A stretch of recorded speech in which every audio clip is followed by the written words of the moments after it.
السلام عليكم ورحمة الله تعالى وبركاته. مرحبا بكم في قناة نيوز نتورك دي زاد. قبل أن نبدأ الفيديو لا تنسى أن تشترك في القناة وتضغط على زر اللايك وتفعل الجرس حتى يصلكم كل جديد.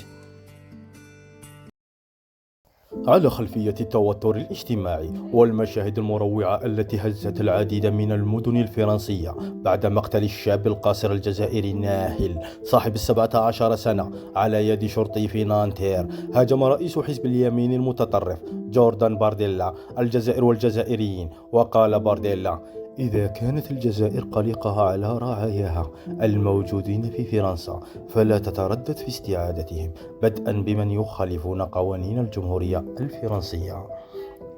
وبينما أعربت دول مختلفة عن قلقها إزاء الوضع في فرنسا في الأيام الأخيرة، فإن بارديلا فضل التركيز على بيان وزارة الشؤون الخارجية الذي جاء فيه أن الحكومة الجزائرية تواصل متابعتها باهتمام بالغ تطورات هذه القضية المأساوية، على حرص الدائم على أن يكون إلى جانب أبناء مجتمعه الوطني في أوقات الشدائد والمحن.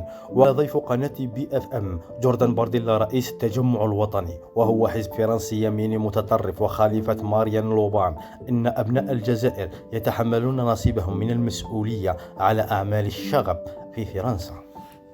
وسوف أجيبك من هذا المنبر المتواضع يا جوردان بارديلا أن من قامت الشرطة بقتله هو من أصول جزائرية، ونحن شعب لا نرضى ولا نصمت عندما يتعلق الأمر بجزائري إذ تعرض لظلم أو تعدي، فما بالك إذ قتل أبناء جلدتنا؟ فصدقني أن أبناء الجزائر سوف يحرقون الأخضر واليابس.